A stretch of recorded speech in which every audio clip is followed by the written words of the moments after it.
Irretitus Amor. Chapter 1. Nominations, please. Professor Pomona Sprout was whistling merrily as she sauntered her way to the great hall for breakfast. On the beautiful sunny morning of Monday, June 16th, 1997. Lovely morning, children, she said as she passed a group of first years eyeing the house point hourglass. The fact that she had startled them was lost on her as she proceeded to the staff room past the gargoyles flanking its entrance. It was our custom to stop by the staff room every morning to check for any notices. It had been some years since she had received anything at all in her staff box.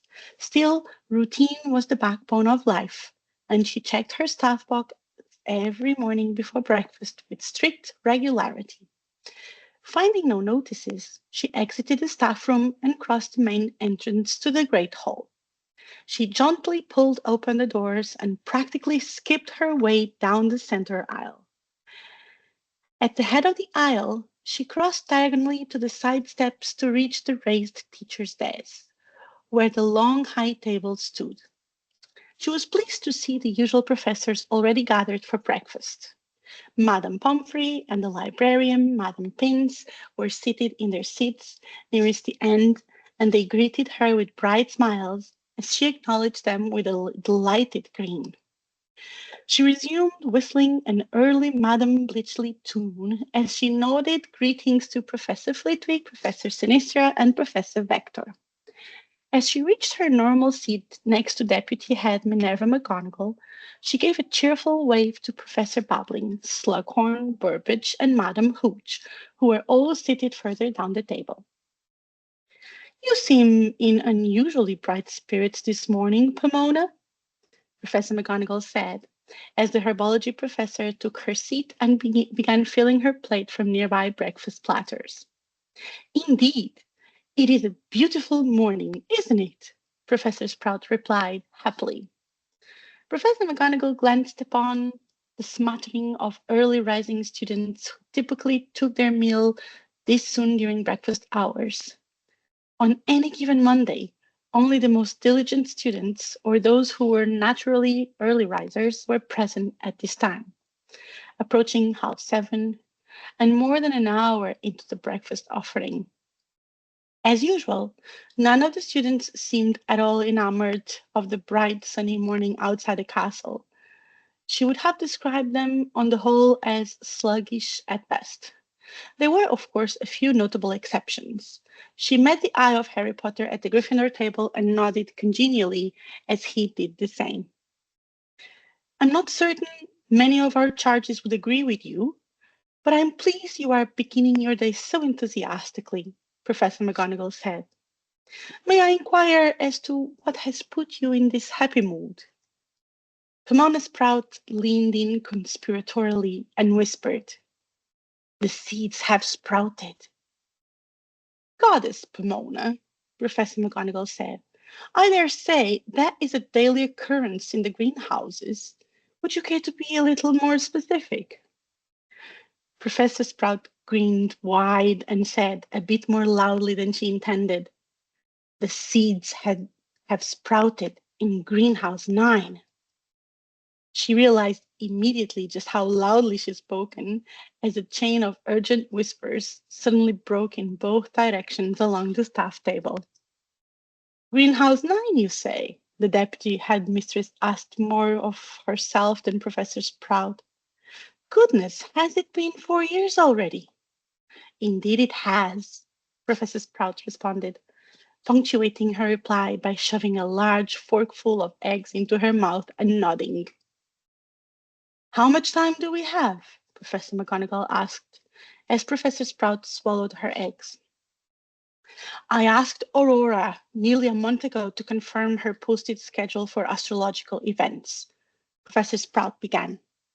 "She confirmed that this month's full moon cycle begins in 2 days, with the actual full moon presenting on Friday at 21 hours, 8 minutes, and 48 seconds.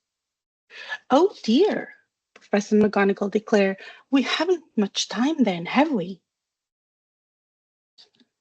Harry couldn't remember a time in his life where he'd been happier. It was as though his destined life had been put on hold, and for a glorious month, he'd been allowed to have someone else's. A different life, a magnificent life of joy and happiness, and it was all because of Ginny. He squeezed her hand as they walked together, and she gently squeezed back. They had been a couple for just over 4 weeks, yet everything with Ginny was easy, felt completely and so right. Hermione had seemed to think it inevitable, and Ron had quickly come round to the idea that his sister and his best mate were a good match. Harry couldn't help but smile. He had always been an early riser. Perhaps it was just training and habit formed by years of being pressed into breakfast kitchen duty by Aunt Petunia, but he always seemed to naturally wake around 5:30, and he was glad of it had, as it had at Hogwarts provided time for him to catch up on his revising. Ginny was a different story. She was not nearly as bad as Ron, but she liked to sleep, and getting up early in the morning was not a habit she had acquired in the Weasley household. Still, for the last month, she had met Harry in the common room by 6 every morning, and they had been able to take a walk together either before or after breakfast. This morning had been so bright, sunny, and warm that their walk had to come before breakfast. They had made their way down to the lake shore like usual, wandered around the footpaths till they reached the stone stairs, and then made their way back up to the castle, choosing to go the long way around the greenhouses rather than through the courtyard.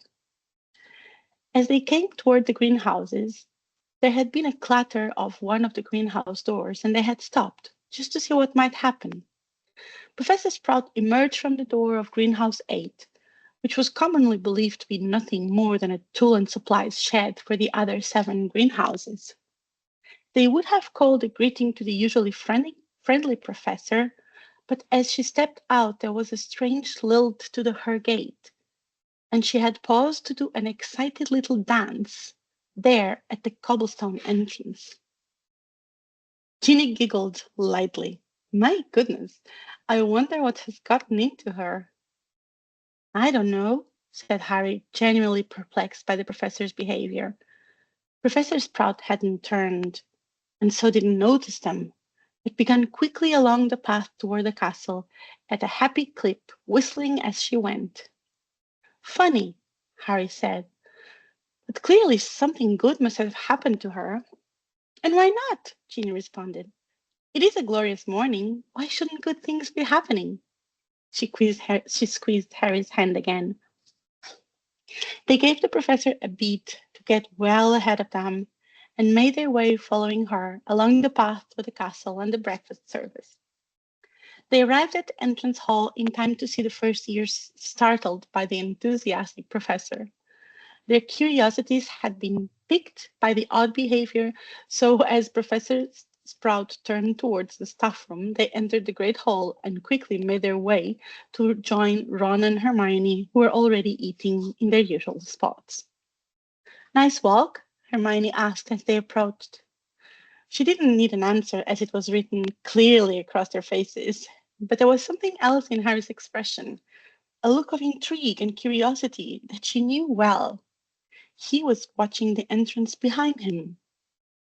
We just saw the funniest thing, Ginny said as she sat, pulling Harry into the space next to her on the bench. What happened? Ron asked after a heavy gulp of juice. Professor Sprout is extremely happy about something. We saw her doing a sort of a happy jig as she came out of Greenhouse 8 and headed up to the castle, Harry said. She's always a pretty happy professor, but this was a bit unusual, Ginny added. She was whistling a happy tune all the way to the castle. One of those old songs Mom loves when it comes to on the wireless. Just then the main doors opened and Professor Sprout entered. She practically floated down the main aisle, intent on reaching the high table. Coming behind the seated staff, she made her way enthusiastically to her spot next to Professor McGonagall. They watched curiously as the two professors seemed to exchange greetings. Professor McGonagall surveyed the student tables, and when her eye met Harry's, she smiled and nodded by way of acknowledgement. Harry nodded back. The two professors then engaged in conversation. Harry and the others were close enough to the staff table to overhear when Professor Sprout declared, "The seeds have sprouted in Greenhouse 9. "There you are. You see," Ron said. "She's excited about something she's growing. Makes perfect sense. Probably something dangerous and difficult to grow." He shoveled more eggs and sausage into his mouth and packed it in with a bite of toast. "No, there is something more going on," Hermione said. "Look at the way the other professors are reacting." There was a wave of whispering chatter moving outward from the center among those professors who were present. For the rest of their breakfast, the four kept a quiet eye on the professors. Some seemed to hastily finish their meals and quickly depart, while others seemed to be observing the students with unusual attention.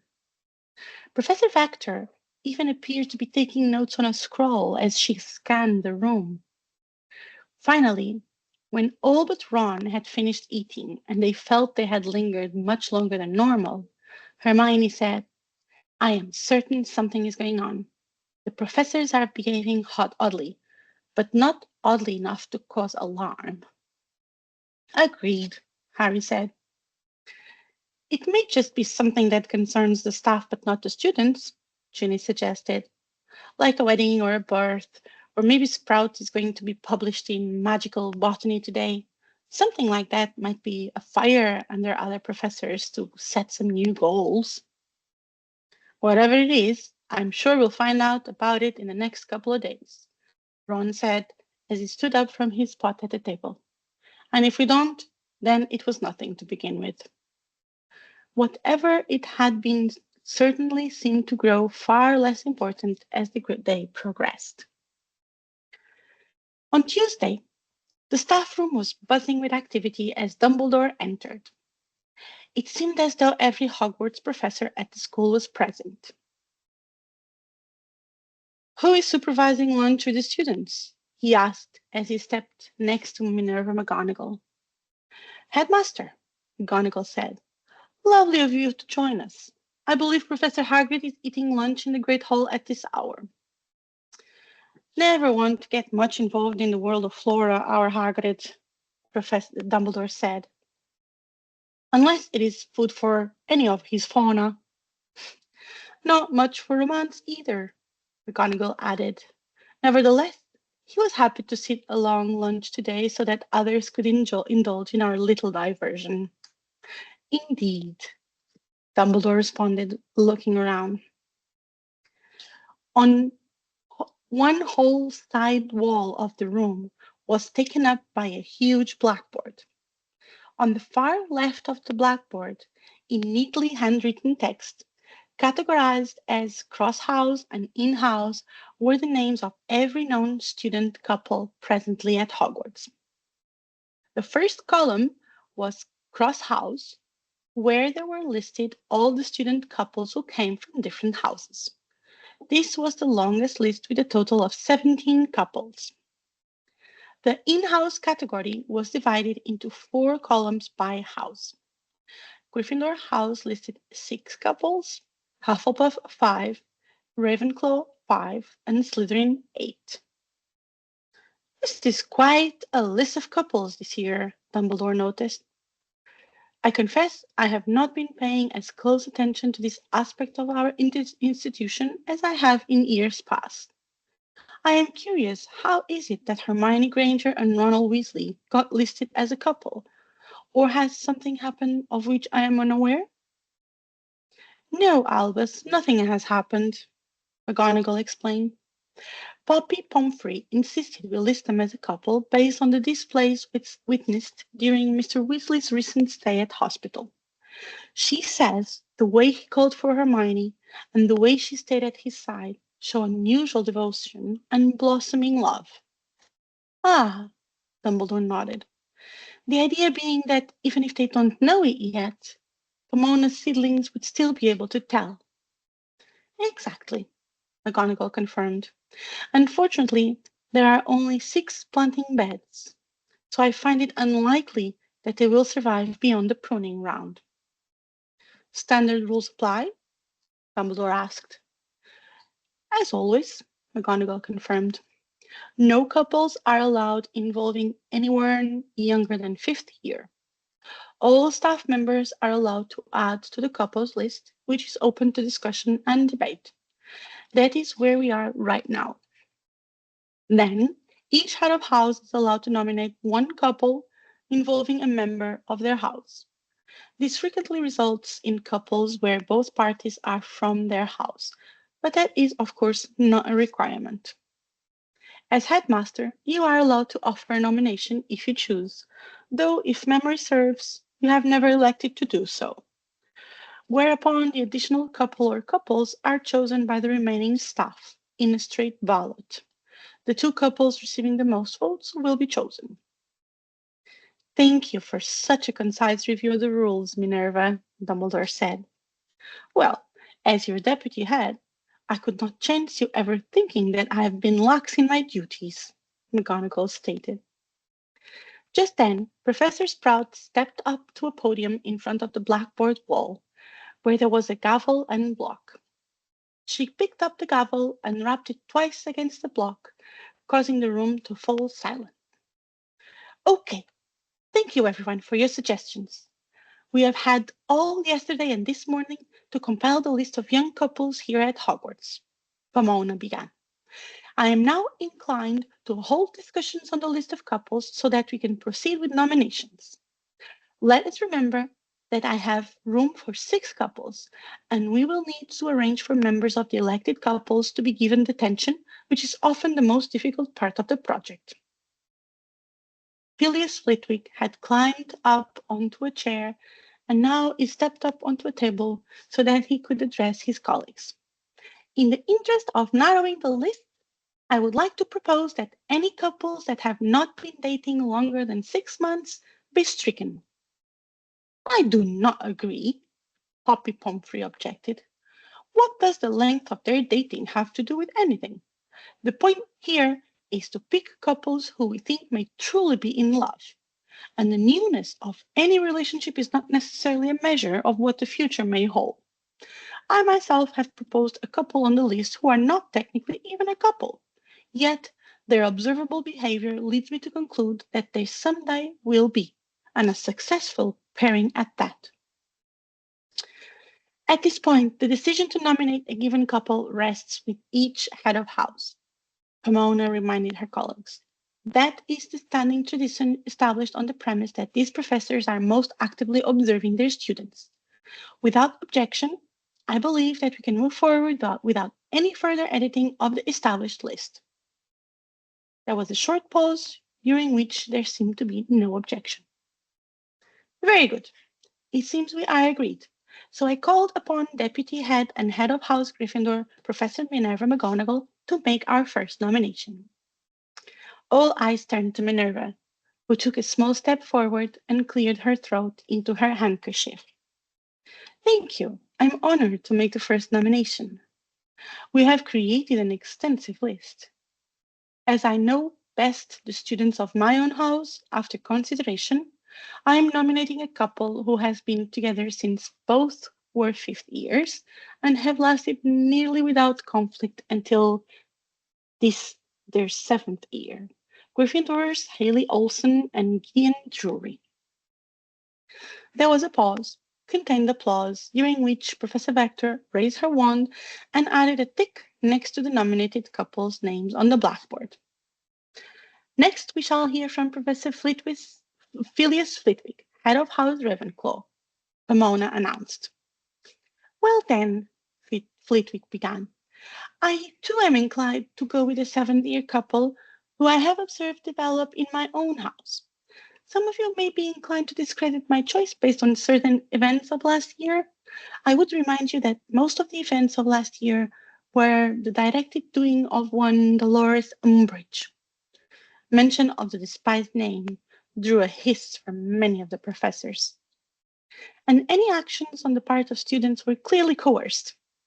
The couple I'm nominating is Marietta Hedgecombe and Eddie Carmichael, and I would ask you to consider that the coerced action of Miss Hedgecombe last year has nothing to do with whether or not this couple may truly be in or heading for love. Further, considering that Mr. Carmichael did not abandon Miss Hedgecombe in the face of the backlash. Applause followed, as did the placing of a tick next to the couple's name on the board. Next, we will hear from Head of House Slytherin Professor Severus Snape, Pomona called. Is Professor Snape here with us? I am indeed, Snape responded, emerging from a shadowed alcove along the exterior wall of the staff room. When I was confronted yesterday by the other heads of house with the news that Professor Sprout's Irretitus Amor seeds had finally sprouted, my first thought was to dread the idea of having to make this nomination. However, as the former potions master to this institution, I'm only too aware of the value of Irretitus Amor petals as a widespread potions ingredient or additive, and its rather exorbitant cost of acquisition due to some rather odd and specific cultivation requirements. Normally, I would be inclined to make a nomination based on the values of Salazar Slytherin, my house namesake, which would suggest that heritage and status should drive the decision. A couple like Pansy Parkinson and Draco Malfoy comes immediately to mind following this guidance. Though, as the cultivation of the herb in question is dependent on, among other things, the presence of love in the relationship of the planting couple, Snape said the word love with a combination of doubt and disdain. I must consider which couples have demonstrated a likelihood of a strong, loving relationship. I therefore nominate a 6-year couple from House Slytherin, Daphne Greengrass and Theo Knott. This announcement met with enthusiastic applause and received its tick on the board. That gives us half the required couples, Professor Sprout said. This brings us to my nomination as head of House Hufflepuff.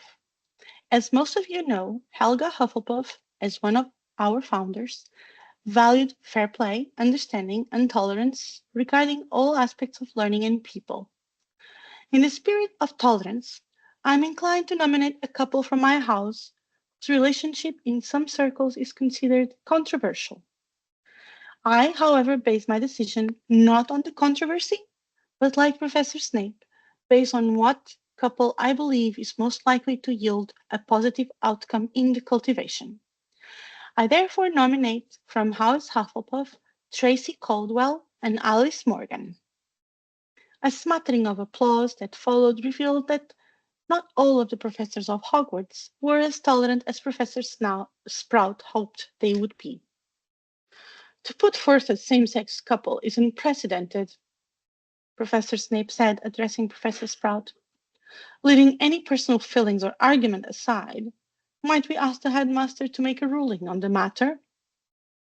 Professor Sprout responded by looking directly at Headmaster Dumbledore. Let me approach the matter by asking 2 questions, Dumbledore said quietly as he took a step forward toward the center of the gathered professors. First, have both students reached the age of 17? Second, have the 2 students in question made it clear through their speech and action that they are indeed a couple? And they are indeed ready to make this openly known to the wizard world at large? There was a general nodding of positive acknowledgement. Well, in that case, I see no reason that they should be excluded, and no evidence that they should be any less loving than any other declared couple. Therefore, I say, let the nomination stand. This did not seem to increase the smattering of applause, but the couple did receive its tick. That gives us 4 out of 6 couples, Professor Sprout continued enthusiastically. Now, you have each been given a small slip of parchment, heads of houses excluded, At this time, you may write down the names of two of the remaining couples from the list and place your parchment in the box provided here. She motioned to a wooden ballot box on the end of the table upon which Professor Flitwick was still standing. Professor Hagrid has given me his parchment and has agreed to vote in absentia, as he is presently supervising student lunch. She stepped forward and placed Hagrid's parchment in the box. The other professors followed quickly. When the voting had ended, Madame Hooch stepped forward and poked the side of the box with her wand, causing it to rise into the air and shake and flip itself vigorously, mixing up the slips inside. After a half minute, it settled back to the table. She gently tapped the top of the box with her wand, and one at a time the parchment slips began to pop up from the slot and float twirling in the air until she reached out to retrieve them. She read each entry aloud, whereupon either Madame Pince or Madame Pomfrey alternately would flick their wand to add a tick next to the appropriate scupple name on the blackboard. Headmaster Dumbledore watched and listened to this process until about 3/4 of the vote had been tallied. A clear winner was emerging, as the relationship of seventh year Cho Chang of Ravenclaw and Cormac McLaggen of Gryffindor was receiving a clear preponderance of available votes. Seconding the emerging winner, running neck and neck, were the relationships of Hufflepuff sixth year Susan Bones and Ernie Macmillan, and the fifth years Catherine Markham and of Ravenclaw and Gordon Blau of Slytherin. Headmaster Dumbledore announced his presence, which was enough to silence the room. I do believe it is traditional within the rules to offer the headmaster an opportunity to make a nomination, is it not? You are quite right, headmaster, Professor Sprout responded. I apologize. Since you have never chosen to exercise that privilege, I assumed. Well, I'm very sorry, Albus, and if you would care to make a nomination now, we will gladly hear it. You are right that I, in my time as headmaster, have never cared to add a nomination of my own. I confess I have simply never found a compelling reason to do so, generally believing, perhaps foolishly, that my students are too young to truly know matters of the heart. Even in 1977, when the harvest was last found to be truly successful, I failed to recognize the strength of the love of two of our now rather famous students who were most assuredly responsible for the remarkable harvest that year. He paused, letting all present consider his words. Now, however, I find myself in the position of considering the name of the son of that famous couple right in front of me on this slate. He gestured to the large blackboard on the wall. I have to ask myself if a boy born to a couple with such a clearly demonstrated love might carry something of that love inside himself. He paused again, allowing time for consideration. Therefore, with your indulgence, I would like to nominate, even though it is a very new relationship, from House Gryffindor, fifth year Ginny Weasley and sixth year Harry Potter. There followed enthusiastic applause as the headmaster flicked his wand and added the appropriate tick to the board with a substantial flourish.